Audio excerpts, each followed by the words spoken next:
Welcome, and thank you for joining us for the second of a three-part webinar series we've are producing here on rural development. My name is Clark Bannock. I'm the director of the Alberta Centre for the Alberta Centre for Sustainable Rural Communities at the Augustana campus of the University of Alberta in Camrose. We are a research centre dedicated to supporting the resiliency of rural communities here in Alberta and beyond. In fact, we're the only university-based research center in the province dedicated entirely to conducting academic research and community outreach on issues facing rural Alberta. To learn more about our current projects and what we do, I would encourage you to go to our website, www.acsrc.ca, and sign up for our newsletter or follow us on Twitter or Facebook. Before I go any further, I would like to take a moment to acknowledge that the University of Alberta is located on Treaty 6 territory and respects the histories, languages, and cultures of First Nations, Métis, Inuit, and all First Peoples of Canada, whose presence continues to enrich our vibrant community. Just a few quick housekeeping details before I introduce our guest today. This webinar is being recorded and it will be posted on our website in due course. So if you know of some people who wanted to attend but could not, or after you watch this, you just think other people should come back and watch it, within a few days you should be able to find it on our website. We also have previous webinar recordings there, and any future recordings we do will also be on that site in due course. We also do plan to have some time at the end of our presentation for some questions from you, the audience. To submit questions, all you have to do is go down to the Q&A button at the bottom of your screen, and you can submit your question. It only comes to us. It is not publicly available. And at the end of our presentation, I'll make my best efforts to answer, or to have John answer as many as he can. Finally, I'd like to acknowledge and thank the U of A technical team, and especially Danny Whitaker, who are supporting the online sharing of this event. Kate McConnell, our special initiatives coordinator, for all her work behind the scenes organizing this. And of course, our guest, Dr. John Parkins, who is a professor of sociology and department chair in the Department of Resource Economics and Environmental Sociology at the University of Alberta. His current research and teaching examine the social context of resource development, renewable and community energy, public deliberation and environmental politics, and sustainable agriculture in Alberta. Recent publications examine case studies of community energy in Western Canada, barriers and opportunities for wind power development in Alberta, and the social context of public engagement in the Canadian forest sector. So with that, I will invite John to turn on his camera and deliver his presentation, Rethinking Craft for Community Development. Thank you for being here, John. Thanks, Clark, and thanks to the team at the Alberta Centre for Sustainable Rural Communities for organizing this webinar. I'm really glad to be here with you today, and I'm just going to get my slides started here. Just give me a second.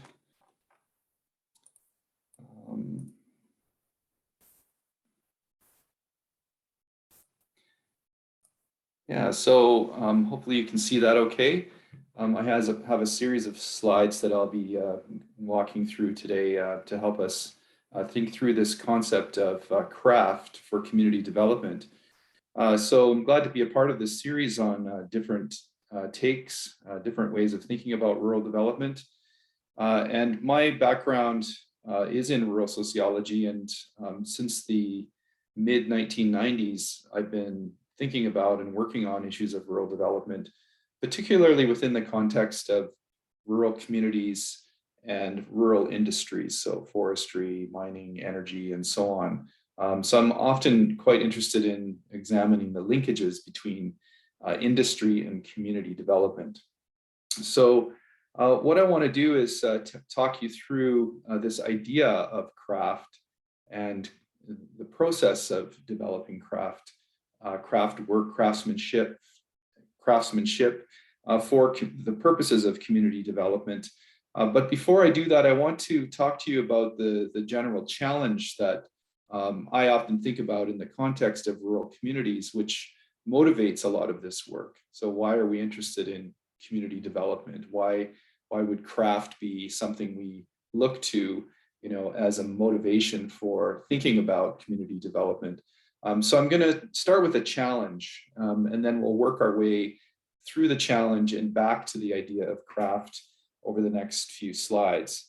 And so I'm going to give you an example from the forest industry, which is a sector that I'm quite familiar with. I've worked in the forest industry for many years. Before I came to the University of Alberta, I worked with the Canadian Forest Service and visited many communities, including the one you see in this slide from McBride, BC, which is a very forest-dependent community in the Robson Valley. And so I'm going to present to you the challenge, which I've summarized here, in that rural regions of Canada continue to be engines of economic productivity. These rural landscapes produce products for export, for domestic consumption in agriculture, forestry, mining, energy. So these are busy landscapes, lots of productivity, yet rural communities continue to struggle. They struggle to survive in these contemporary economies. And so this really represents a kind of paradox, which I often refer to as the delinking of industry and community. And this idea of delinking is that at one point in our history, there was a very close connection between the development and the fortunes of our industry and the development and the fortunes of communities. And what I'm seeing is a delinking, a separation of these two things. And I'm going to give you an example from the forest industry, but you could see very similar kinds of parallels in other sectors, particularly in the primary industries like forestry and agriculture. So let's look at the forestry example for a minute. So this is forest products export in Canada from 2008, so on the left, all the way over to 2018. So this is a 10-year period where you've got growing exports, Canadian forest products, all across the board, from sort of wood products to softwood lumber, pulp, and so on. So that's what the export sector looks like for the industry. If you look at financial performance, also quite good. You can see a dip there in 2009 through to 2011 in financial performance, but since then, a steady return on investment, and so you can see that the financial health of the forest industry is also very strong. So this is the idea of very productive, export-oriented industry, very successful, very competitive in the global marketplace. And as we know, because of the price of 2x4s these days, that this industry is doing well even up till today. So that industry, and historically and even today, supports communities across the country. So here's a map that we produced years ago of all of the communities that are located within the boreal region of Canada. So the boreal region is highlighted in the map, and all of these red dots represent forest-based communities. And so my research was interested in, the sustainability, the well-being of these forest-based communities over time. And if you look at these numbers, you can see a lot of communities across the country are kind of dependent on the forest landscape, the forest industry within Canada. Yet you can see that over here, a period of time from 2001 to 2016, there's been some pretty dramatic changes, in the population of these forest-based communities. So you can see the lighter blue on my screen, hopefully it's light blue on yours as well, as the 2001 populations.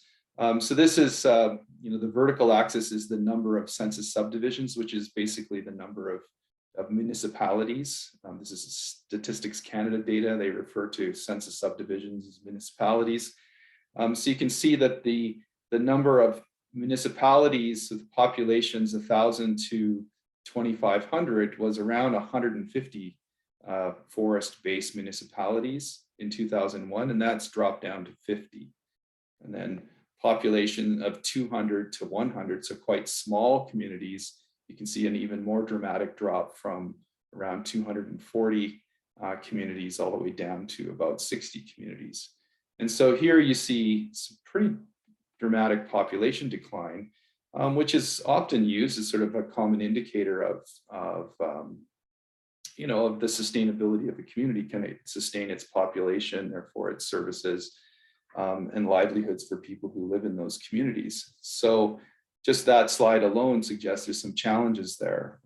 This slide also sort of brings home the same point. If you look at these sort of communities, forest-based communities across Canada, there were 463 that were kind of pretty heavily dependent on the forest sector in 2001, and 105 communities in 2016. So again, a sort of an indicator of sort of the decline of communities that are kind of dependent financially, economically on the forest industry. And so this is where I try to make the point as clear as possible that there's this kind of delinking of industry and community.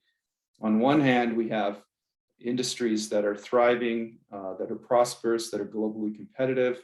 On the other hand, we have communities that are in decline and are really not sustainable.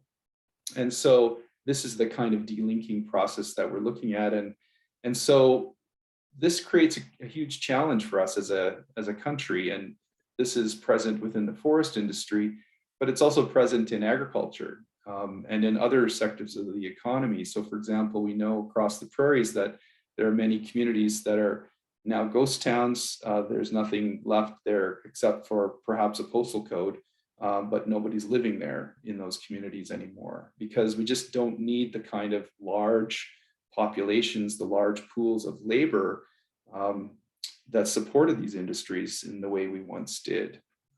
So these are some of the challenges that we face with rural community development. How do you sustain these rural communities in the context of a changing economy where large labor forces to produce products for export are just not required in the same way that they once were? How do local livelihoods get developed and how are they sustained within the context of this modern contemporary rural economy? So what does all this have to do with craft? So let's come back to this idea of craft here for a minute.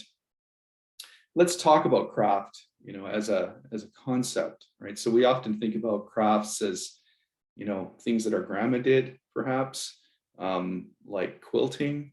But obviously we can think about craft as a much broader set of things that people do. We've got a definition here about sort of engagement in tasks at hand, holistic understanding, an emphasis on informal learning, the honing of skills that are needed to accomplish a task. And so in that definition, we sense that craft is connected to many things, but it's connected to materials in particular. It's connected to things like soil, to plants, food, wood, or in the image that you see here beside you, beside these words, steel, and the kind of trades that are associated with working with materials, wool, leather, and beverages. We often think about beverages as a classic example of craft or craft making, and we even use commonly the term craft beer, right? And we know that breweries and distilleries are sort of becoming more of a common thing across urban as well as rural landscapes. And so this is where the idea of craft comes into this conversation. We know that it's sort of present, the idea of craft is there, but we often don't think of it in the context of community development or in the service of community development. So it's not a common solution to these community development problems that we face. And this is the thing that I want to sort of touch on and talk about in more detail here over the next few slides. What are some of the more common solutions to our community development problems? And when we think about common solutions, we often hear development experts talking about certain realities of the modern economy, like a mobile labor force, people who are developing portfolio careers.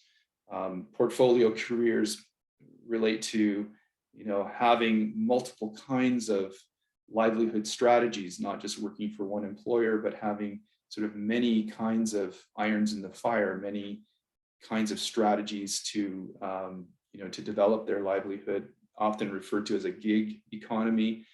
We often hear the term knowledge economy, powered by innovation and creativity.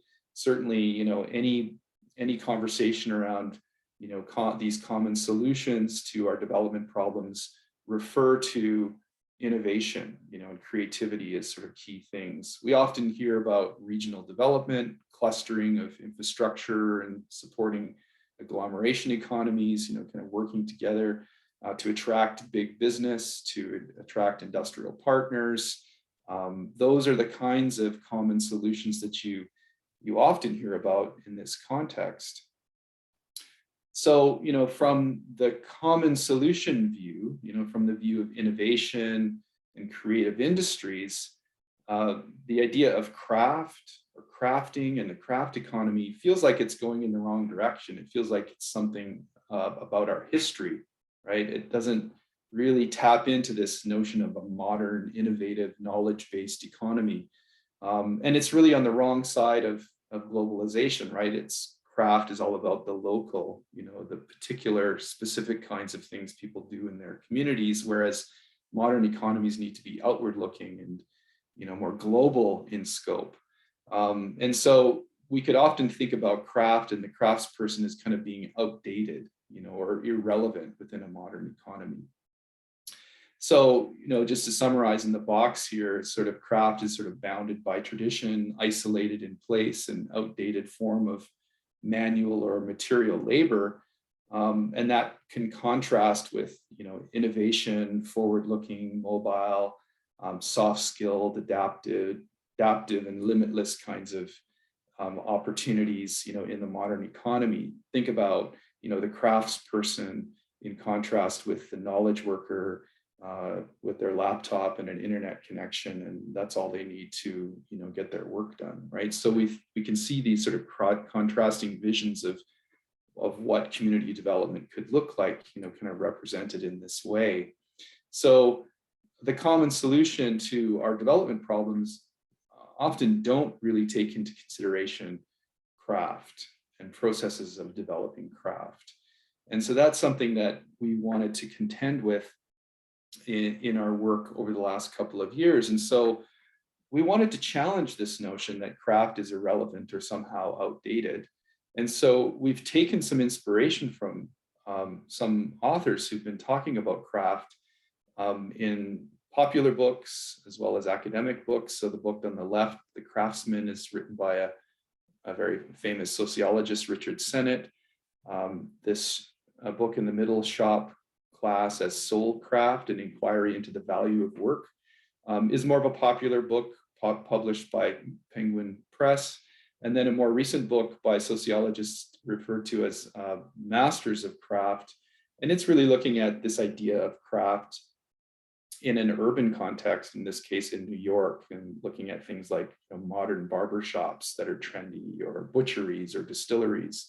And so these books provided some inspiration for us to think about craft, but still these books really don't tie together the idea of craft and craftsmanship with community development, particularly rural community development. And that's the thing that we really wanted to emphasize in the work that we've done recently. So the presentation that I'm giving to you today is based on a paper that we published in the journal Local Environment in 2021. So it's a recent paper. It's also open access. So if you just Google the title of this paper, you'll find it fairly easily, and you can gain access to it. There's no firewall. So feel free to have a look at the paper if you want to look at some of these ideas in more detail. But what I'm going to do today is I'm going to take you through some of the main ideas and arguments within this paper. And one of the things that we tried to do in the paper is we tried to give some relatively non-common examples of craft and crafting. So thinking about community development strategies that might be familiar to you, or may not sound like craftsmanship when you first think about it, but when you reflect on what's going on within these examples, you can start to see some of the connections, or we hope you can start to see some of the connections to the idea of craft as a community development strategy. So I'm going to take you through 3 examples of what we mean by craft for community development, different parts of Canada, and then summarize what we think are important insights with regard to what these examples tell us about craft and craftsmanship, and then draw a few conclusions at the end of my presentation. So let's walk through a couple of these examples, 3 of these examples together. The first one is about winemaking in the Okanagan. So many of you have probably been to the Okanagan and are obviously very familiar with this winemaking region in British Columbia. And I'm sure many of you have also been drinking wines from this region as well for many years, and myself included. But perhaps we don't know as much about how this all started, right? So when I was young, as a child, traveling with my family through this region, I really understood this region to be more of a fruit, like an orchard, you know, peaches and plums and cherries and things like that. It wasn't as much of a winemaking region when I was young, but it did go through many challenges and many struggles that give us some insight into how they came to this particular point in development as a winemaking region.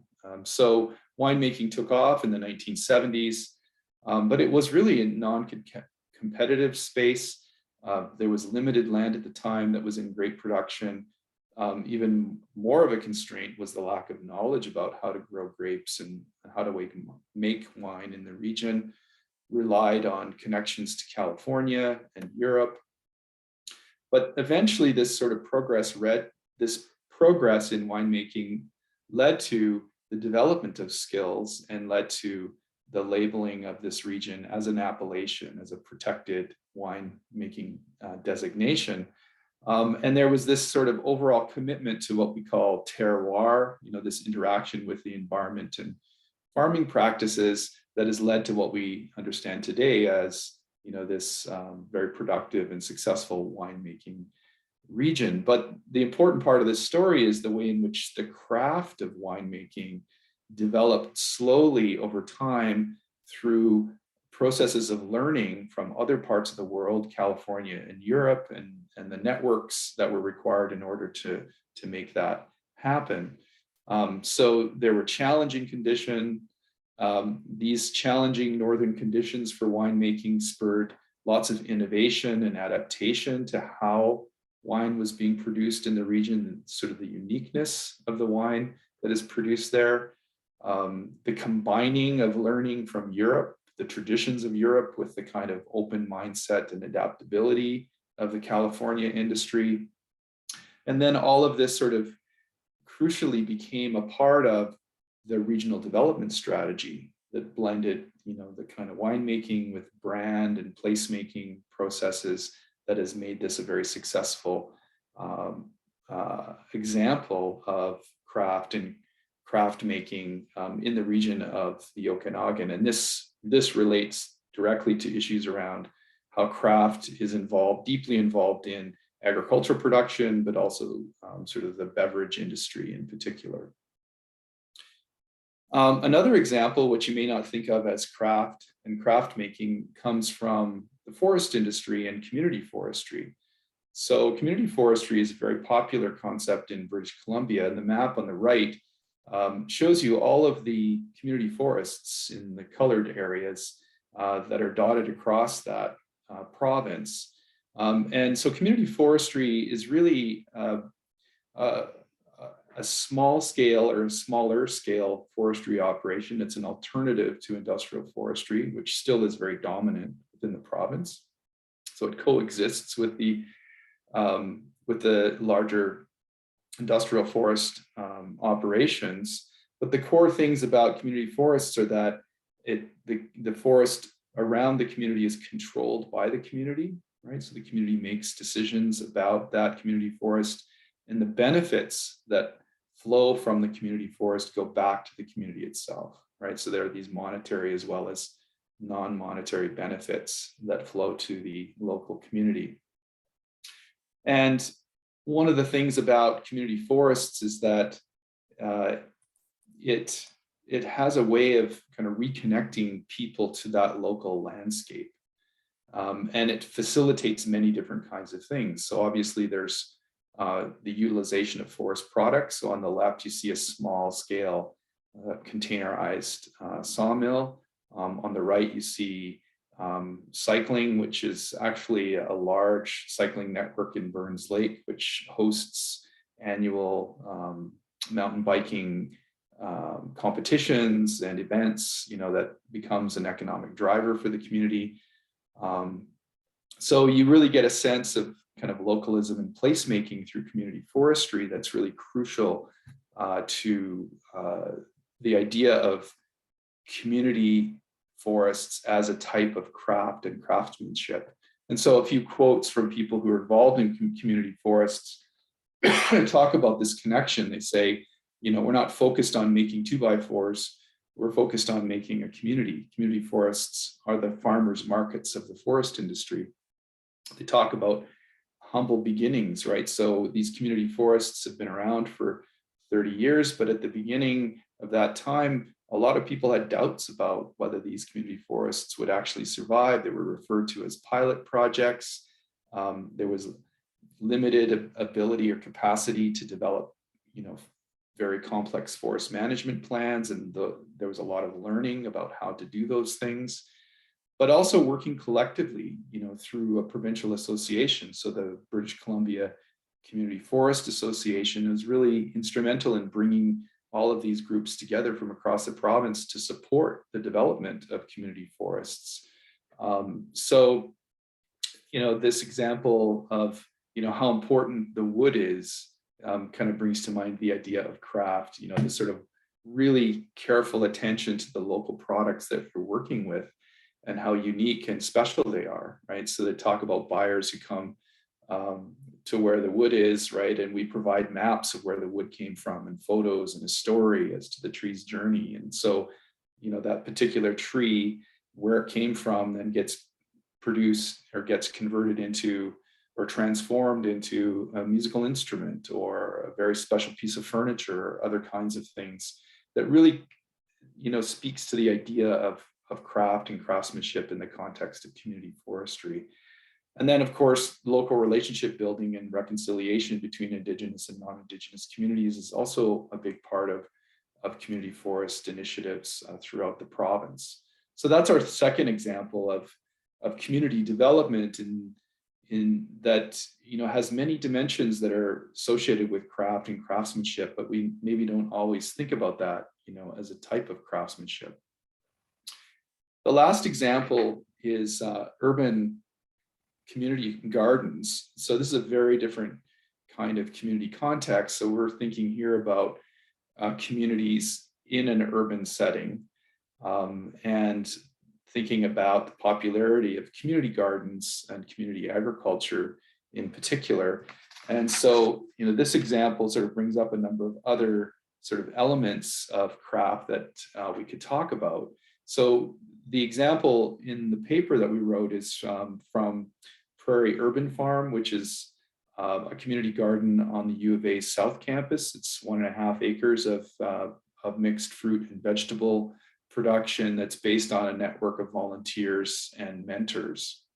So they're motivated to preserve land, access healthy food, but probably more importantly, to create community connections and to experiment with alternatives to mainstream food systems. They're accessing food through grocery stores, looking at alternatives to doing that. And by doing that, creating kind of citizenship, kind of getting residents of the city more engaged in their own processes of food production and doing that together with other people. So The Prairie Urban Farm has a set of objectives around, learning, producing quality food, experimenting with different agricultural methods, as well as preserving these garden landscapes within the city. They're also kind of testing and exploring different understandings of sustainability. What is sustainability? What does food justice look like? What does food security look like? What does development mean, in this kind of a context? It's also been a space for many other kinds of things, different kinds of ceremonies, learning resources for school kids, a place for special needs, adult youth, and a number of other initiatives that you can see there on the slide. So that's the third example of craft and craftsmanship that we provide within this paper. And then after providing these three examples of craft and craftsmanship in the service of community development, we then sort of talk about the four key dimensions that really highlight the features of these initiatives that are common amongst all three. Right? So what are the common elements or common dimensions? So the first one is an engagement and a dependence on local materials. So you can see this screenshot from the forestry worker at a community forest in McBride, where you can see just from the background this sort of close engagement with the forest and the forest context. So in each example that we provide, there's this intimate connection with materials, these local materials, whether it's the landscape or even local infrastructure, right, which is so crucial to the development of crafts. And then this making of things, whether it's a wood product or whether it's a beverage, involves these chains of production, but also the creation of value, right? And this creation of value evolves a process, these steps of interacting with the local materials, the local culture, the local history, and these processes of unique placemaking, right, which make these kinds of crafts valuable. So that material piece is really important. The next one is learning and adaptation.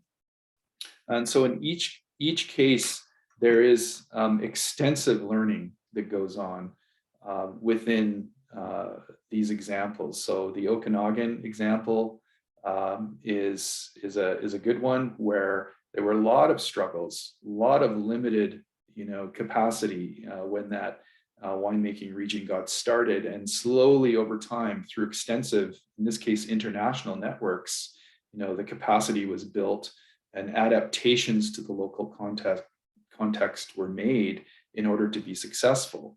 So the grape growing that happens in the Okanagan is quite different than it is in California or in Europe. It's a unique space, unique climate, unique soils that require a lot of this kind of learning and adaptation. And so it's, when you're developing craft, you can borrow from other ideas from other places, but what is made locally is going to be unique to that place for many reasons, and one of them being kind of climate and environment. The picture on the right you can see is sort of the learning processes that took place in the urban garden setting as well, where people kind of learning how to grow food in that space.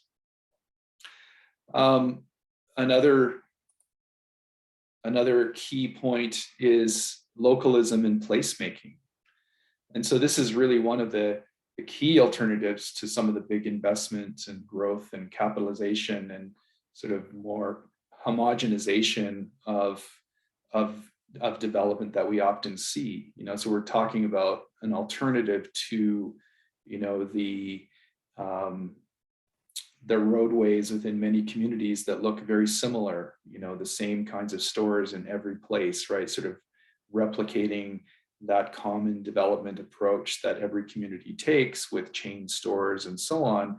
These craft and craftsman approaches really kind of emphasize, the local placemaking approaches, right? And so the picture on the right, is a great example of, a winery in the Okanagan called Blasted Church, which is sort of really doing a lot to sort of create this sort of unique attachment to a place and a specific kind of brand and a value that comes from that. So these are some of the key elements that we see across all of the case studies that I've provided. And then lastly, and perhaps one of the most important points, is this idea of network and governance arrangements. So these networks of producers, they intersect with wider innovation networks, connecting these craft industries to financial, political, and expert resources. So so there's a local initiative that's going on around the development of a local craft, but it's connected to a much broader network of things that are happening. And then these local and regional governance networks. So it's maybe a network of municipalities in the southern part of the province, for example. They can support craft networks by connecting these producers together. They can support craft networks by strategic planning, that includes infrastructure support, right? So these are some of the important pieces that might connect more directly to what municipalities can do, what communities can do to nurture and support craft and craft networks for community development in their region.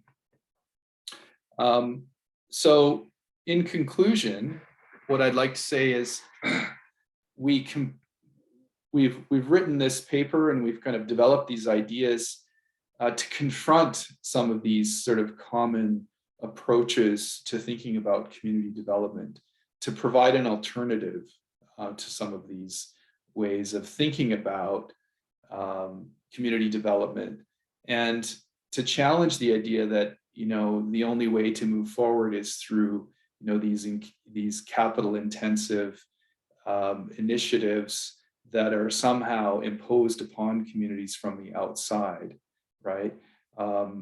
In all of the examples that we're providing around the development of craft, the development opportunities come from within the community itself, right?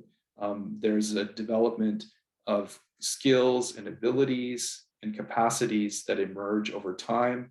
They do this through processes of learning, adaptation, right?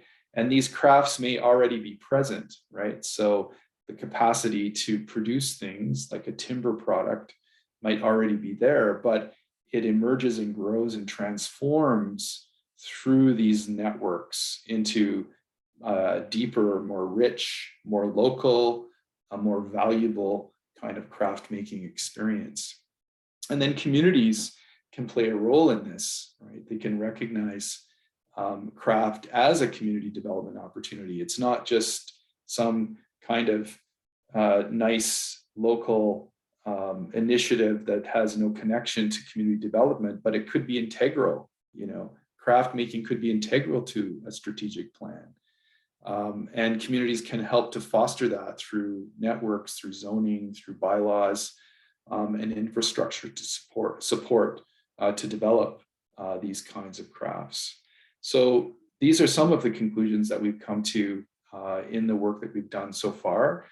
We provided 3 examples in this paper, but I'm sure for many of you, you could probably think of many more. But we look forward to kind of continuing this work and honing these ideas with more sort of case studies and more experiences with crafts and craftsmanship for community development in the weeks and months ahead as we move this research forward. So I presented on my own today, but I do need to acknowledge my co-authors on this paper, Kevin Jones, as a professor at the Universities of Alberta, as well as Krisof and Asshe, and both Kevin and Krisof were instrumental in helping move this research forward. So with that, I think I'll end my presentation, and I look forward to the discussion to follow. All right, thank you so much, John. That was excellent.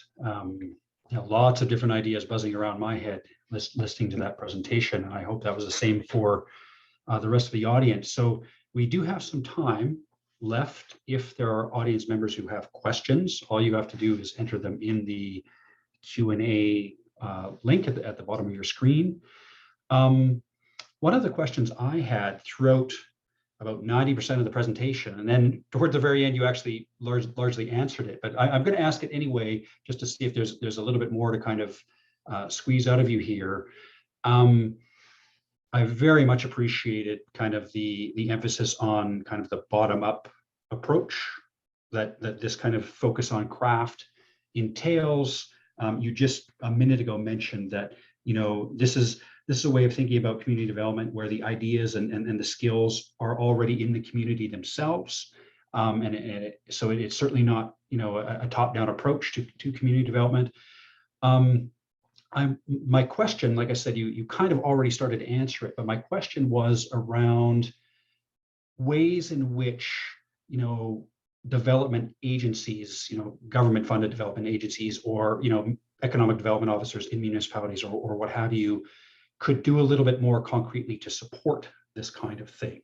And again, you already started to kind of answer that here in the last few minutes of your presentation. But I'm curious if there are, you know, in the work that you've done, in the cases that you've looked at, if there are any, you know, particular concrete examples where an organization or a municipality did something particularly helpful that kind of stands out as an example of a way that, you know, an organization can help spur on this type of development. Yeah, so those are good questions, and I think that's partly where we want to move our research going forward, is to get into more of those examples of, you know, how certain communities have placed themselves or have placed their resources or supported craft in ways that have been very helpful. And what are the examples or success stories that we can draw out? So obviously, you know, the Okanagan Valley and the success of the winemaking industry is a classic example of that, but that's on a larger kind of regional scale.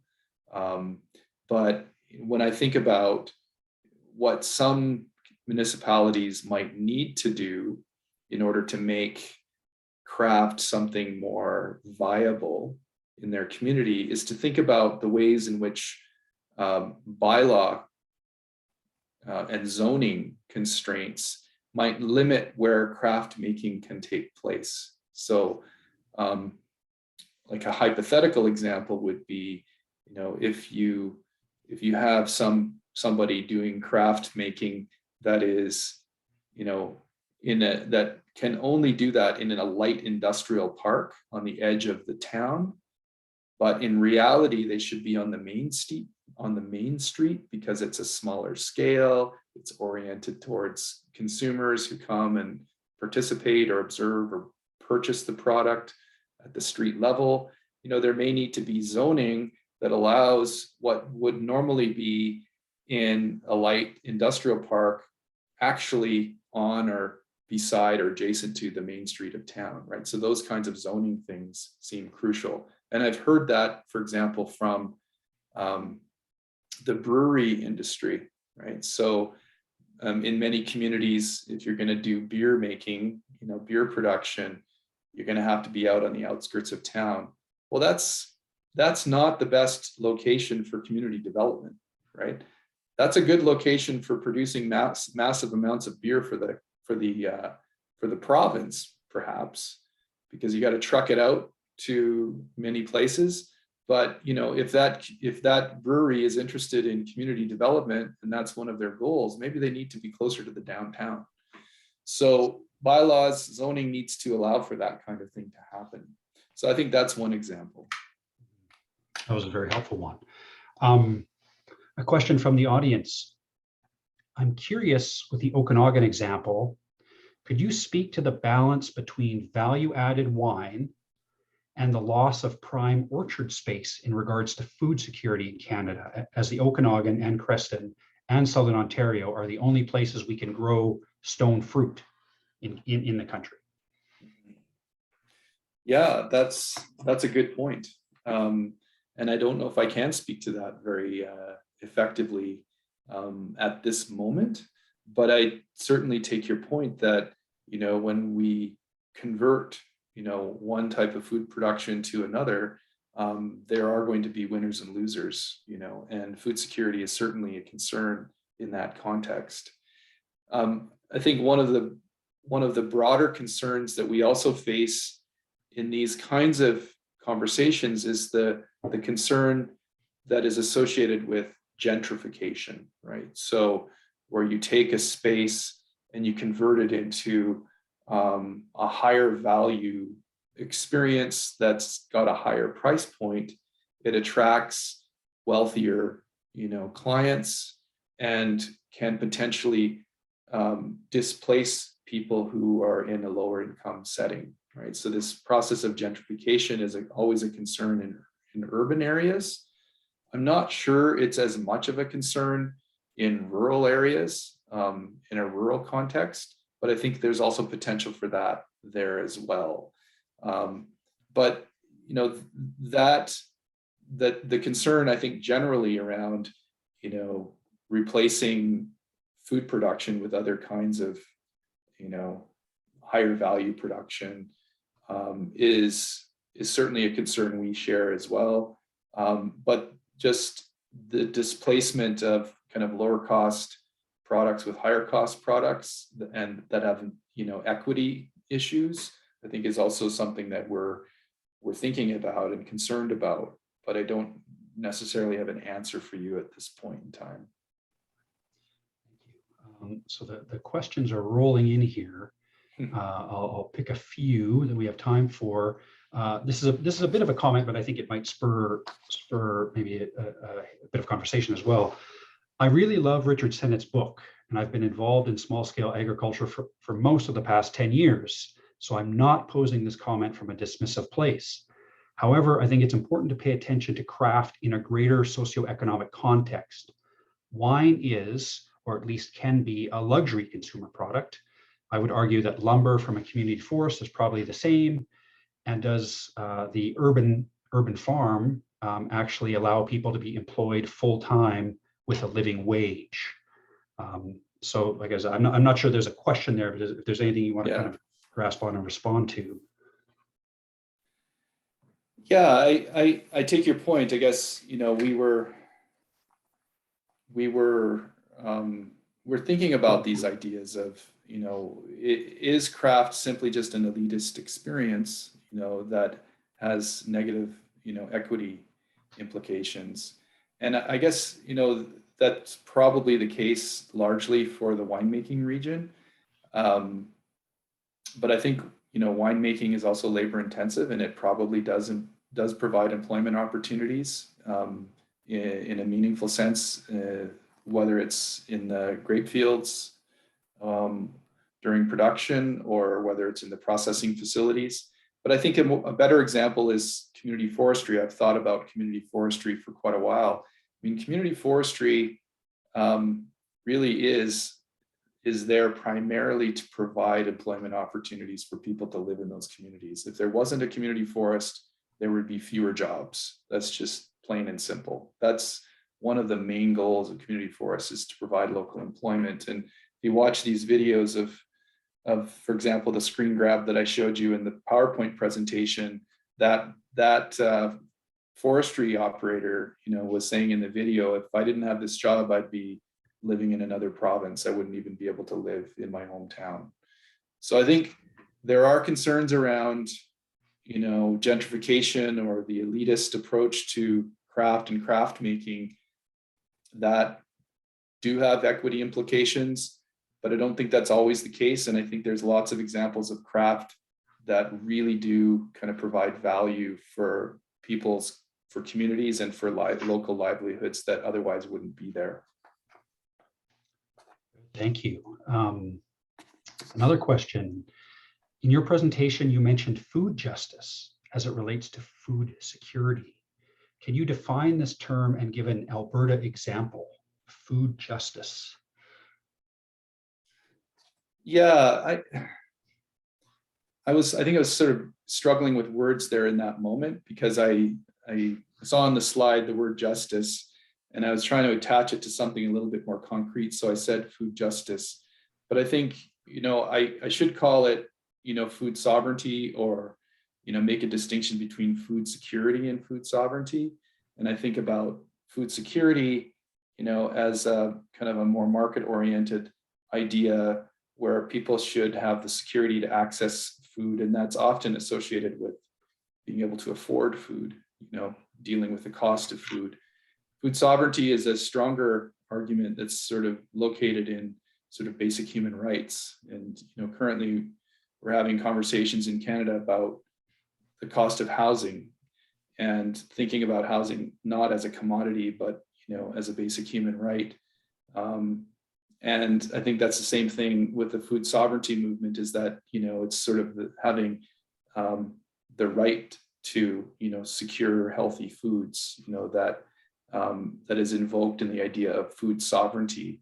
And so the idea of the community garden, and I wish my colleague Kevin Jones was here, because he's the one who wrote that piece, that case study, and he's written entire papers on the community garden itself, so he can speak much more eloquently to this argument. But I think, the idea of the community garden is less about sort of food production, and sort of providing large numbers of people with, secure food, sort of access to food. It's more about, helping people learn and understand that either on their own or collectively, you can do a lot more with food production in the city. And for a lot of people, that means they can, take the knowledge they gain from the community garden back to their own backyard garden, and, and have a more productive sort of food growing experience there too. So I think that's the idea I kind of want to emphasize, is the kind of the learning element, and the community building element of the garden that is particularly valuable here. Thank you.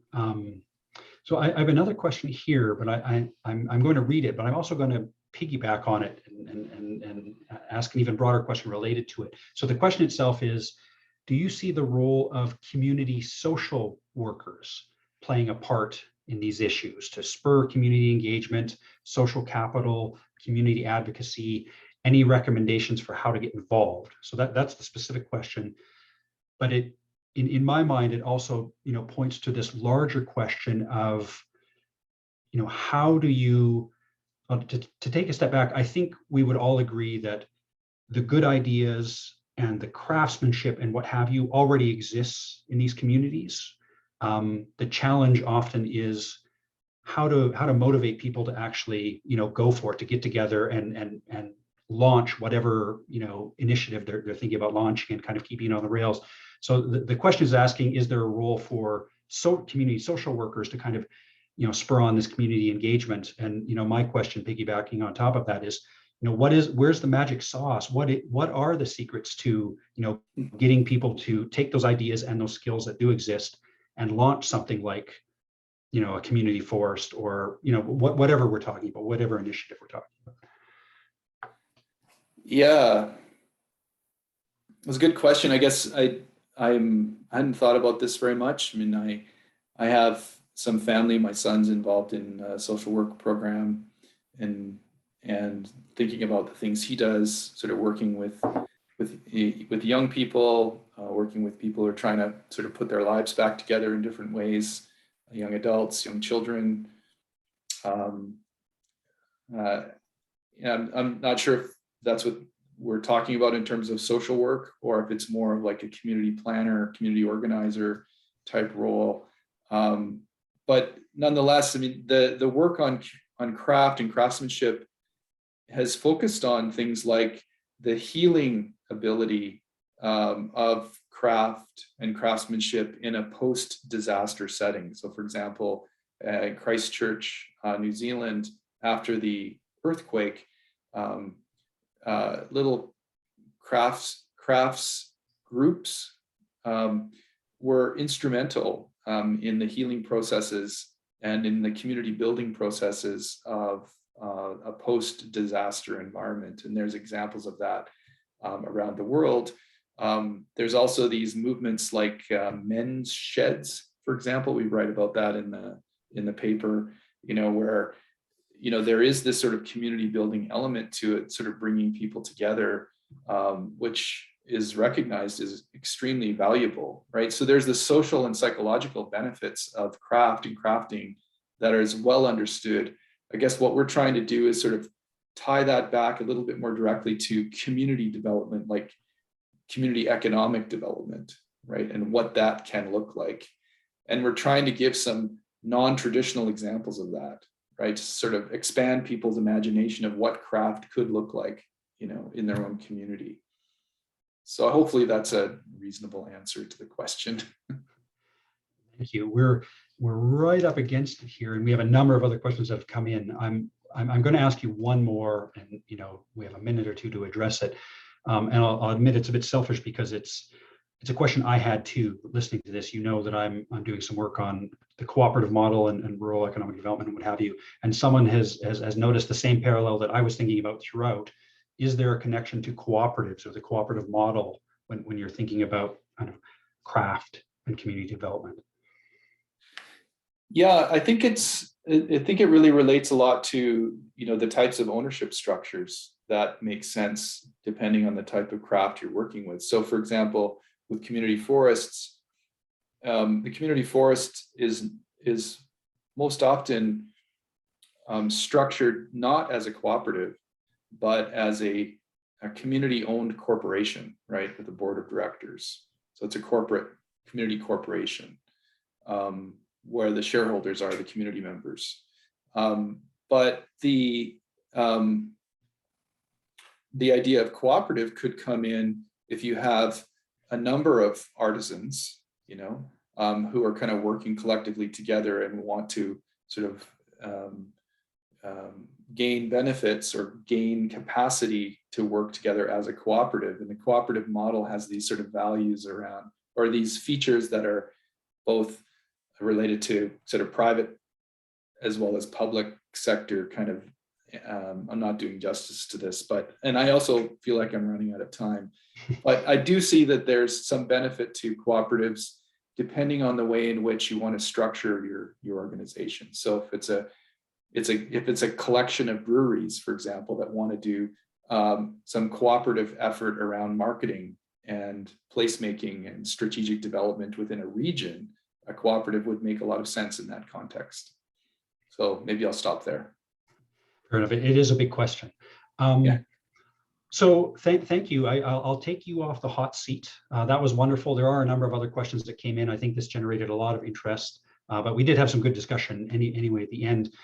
For those of you who are still online, the last thing I'll say before we sign off, we have one more webinar in this ongoing series that the ACSRC has been hosting next week, May 19th. I believe that's Thursday at noon. Examining the outcomes of zero-fee education in building a resilient, inclusive economy in Drayton Valley. Don't fret if you are not from Drayton Valley. This is a pilot project happening in Drayton Valley, but of course we're going to try and extract from it some lessons that can be learned elsewhere. This is a pilot project that is literally one of a kind in Canada, a project that delivers zero-fee university education in the town in order to assist with the diversification of Drayton Valley's economy. So I really hope you can go to our website where you'll find the link to register for that and join us again next week. Thank you all for tuning in. I really enjoyed this conversation. Thank you so much to John Parkins for being here and sharing this research from this paper that he and his colleagues have done. I will leave it at that. Thank you so much, everybody, and hopefully see you next week. Take care.